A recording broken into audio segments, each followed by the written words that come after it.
Gracias por el honor que me dan de representarlos. No sé si querés que demos lugar a preguntas. Sí, por favor, lo que quieras. Bueno, no sé si quieren alguna pregunta o algún comentario que quieran hacer, aprovechando toda esta erudición de Mariela, que nos ha dado una magnífica, una hermosa conferencia. Yo quiero hacer más que una pregunta,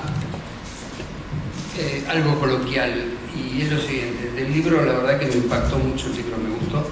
Me impactó mucho la forma en que está tratado el feminismo, ¿no? Porque no es esto que estamos viendo en los medios, en la polémica, en la famosa grieta, sino que precisamente es la feminidad bien concebida. Así que solamente quería destacar eso. Bueno, muchas gracias. Primero, gracias por leer el libro. La idea de encontrar el feminismo, digamos, en esta, a través de la vida de Sarmiento, surgió de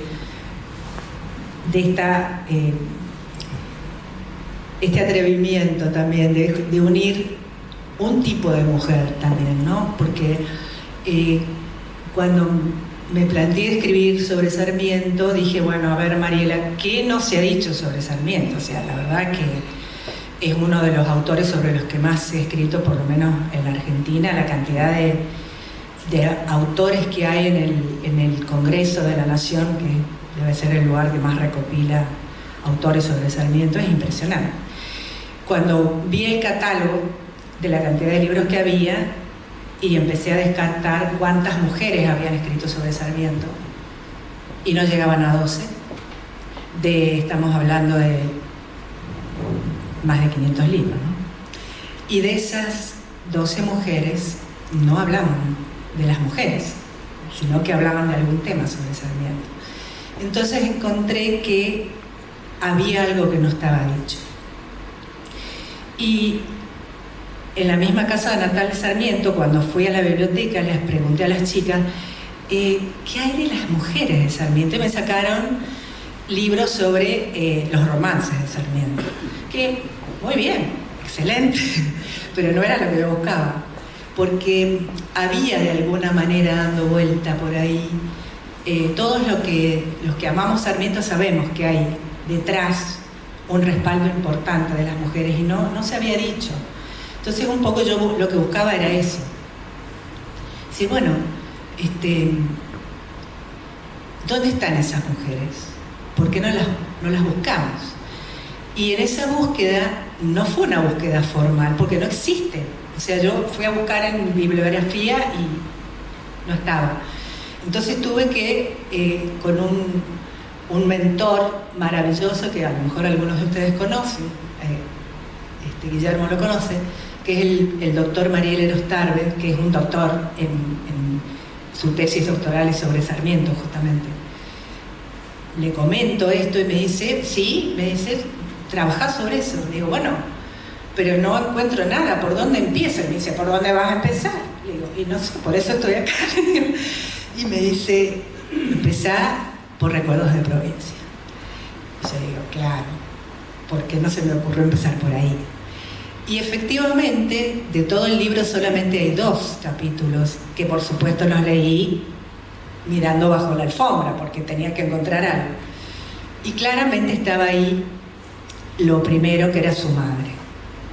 Bueno, ese fue el comienzo, es el capítulo 1. Pero, claro, la madre, ¿qué significaba? ¿No? O sea, había que encontrarle el motivo de por qué yo estaba diciendo que estaban forjando un presidente desde la cuna. ¿Por qué estaba diciendo eso? Tenía que justificarlo. Y después, ¿cómo seguía?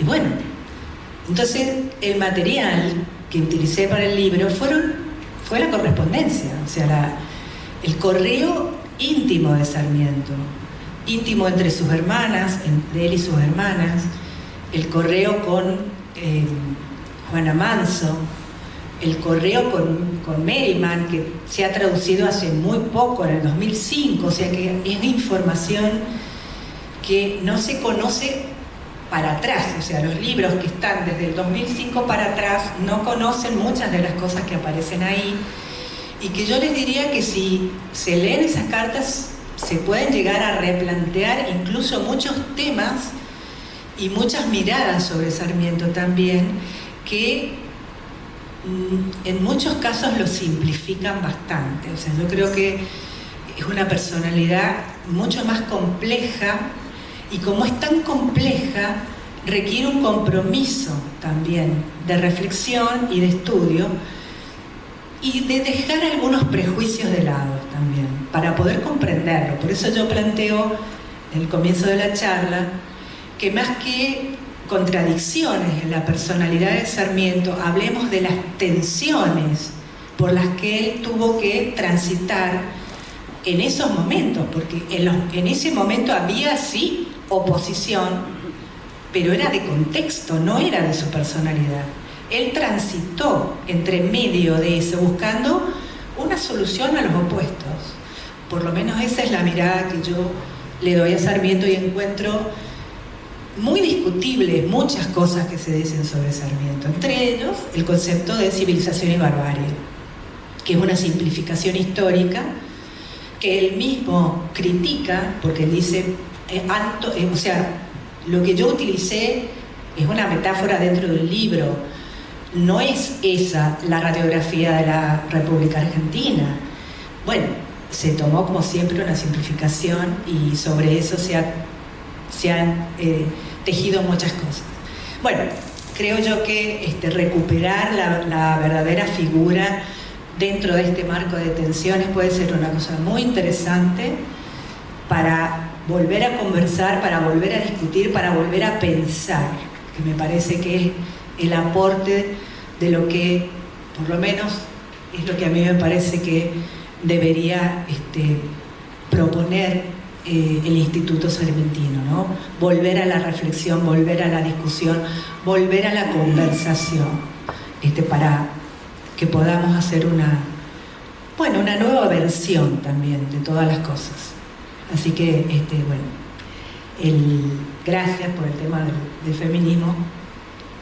Sí, tal cual, lo que me interesaba también era recuperar a esas mujeres, que fueron mujeres que se destacaron, y que se destacaron porque las habilitaron los hombres. Eso también hay que decirlo. No porque esté haciendo una apología del patriarcado, no es por eso, sino porque les abrieron las puertas. O sea, todas esas mujeres lograron tener la educación y llegar a un cierto nivel porque los hombres que tenían esa grandeza, como Sarmiento, les permitieron. O sea, en el caso de Juana Manso fue su padre, en el caso de Aurelia Vélez, que fue el amor de la vida de Sarmiento, no la compañera, como dicen, o la amiga, como dicen en muchos lugares, no. Existe la correspondencia entre ellos también, por eso mismo lo digo, porque se tiene como una imagen de Aurelia Vélez muy difusa, y verdaderamente fue la gestora de la campaña presidencial. Y diría que, si lo quieren corroborar, en nada más y nada menos que la campaña crítica que le hace el Mosquito a Sarmiento, cuando uno mira las ilustraciones sin entender el contexto, se ve que a Sarmiento lo caricaturizan con ropajes de mujer. Entonces uno, si no conoce este contexto, no entiende por qué hacen eso. Y cuando uno contextualiza, entiende primero que el Mosquito era una sátira, primero. O sea que, y si analizamos la sátira utiliza elementos que en ese momento son, en el contexto, digamos, conoce la gente que vive en ese momento, y la utiliza para causar humor. De modo que no es que Sarmiento era homosexual. Cuando uno lo mira sin contexto y con la mirada actual, dice, bueno, ¿qué significa esto? Nada más y nada menos Sarmiento. Bueno, además. Pero claro, lo que están diciendo es que es manejado como un títere por una mujer, que en realidad, bueno, es una sátira, pero detrás de esa crítica está claramente Aurelia Vélez. Lo que pasa es que era una mujer encubierta incluso por los hombres que la rodeaban y que la cuidaban, porque era una mujer altamente criticada en la sociedad porteña, dadas sus características, pero la preservaban, o sea, de alguna manera estaba preservada en la sombra, pero eso no le quitaba protagonismo. Entonces, entender un poco esto también es decir, bueno, esa mujer que fue nada más y nada menos que la hija de Dalmacio Vélez Sarsfield, y que fue su secretaria y su traductora, no es menor, o sea, y que haya sido la compañera y quien amó a Sarmiento durante 40 años porque le sobrevivió y lo siguió recordando eternamente. Me parece que es justo hablar sobre ella y decir las cosas como son, porque al lado de un tamaño hombre como fue Sarmiento, ha habido grandes mujeres. Juana Manso es otra, que también no se la ha considerado como se debe, y si no hubiera existido Juana Manso con la tarea titánica que hizo, no tendríamos la escuela pública en la Argentina tampoco, porque era la contrapartida exacta y perfecta de Sarmiento. O sea, hacían exactamente lo mismo en los mismos momentos. Uno en Chile, la otra en Uruguay. No es la discípula de Sarmiento, es la colega de Sarmiento. Colega como lo consideramos hoy nosotros. En esa época no había colegas mujeres. No existía la colega, existe ahora. Entonces yo digo que es la colega porque realmente merece ese lugar. Y él la consideró tal cual, porque si no, no le hubiera dejado en manos nada más y nada menos que la publicación de los anales, que es por lo que han estudiado todos los docentes después, no me deje mentir, profesor, todos los docentes de la República Argentina de varias generaciones.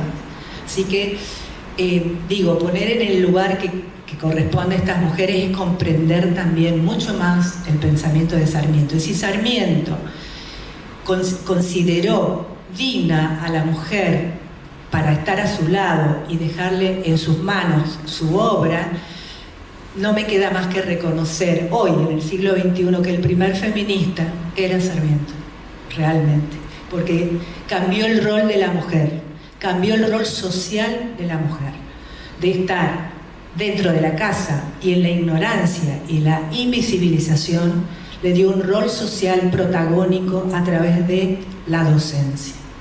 Él quiso traer maestras a la Argentina, no maestros, porque quería que las maestras de Estados Unidos, que tenían determinada característica, vinieran y le enseñaran lo mismo a las argentinas.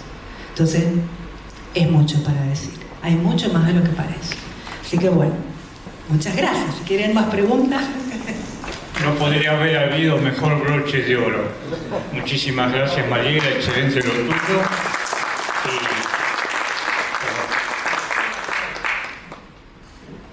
Bueno, también entre las mujeres importantes, no en la vida de Sarmiento, sino en la educación, está Rosarito Vera Peñalosa, que también es un ícono dentro de las mujeres que han trabajado en educación.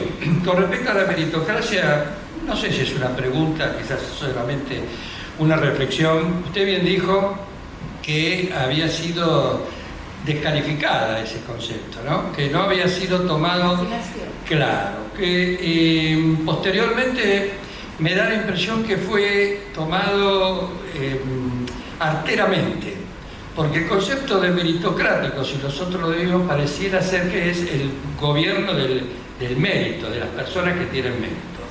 Bueno, tendríamos que charlarlo largo, ¿no? Si no es así, si no debiera ser así, o porque cuando un pueblo elige un presidente, lo está eligiendo por sus méritos, ¿no? Bueno, yo hablo en temas generales, no hablo de nada en particular en ese sentido. Y la carrera docente es una carrera meritocrática.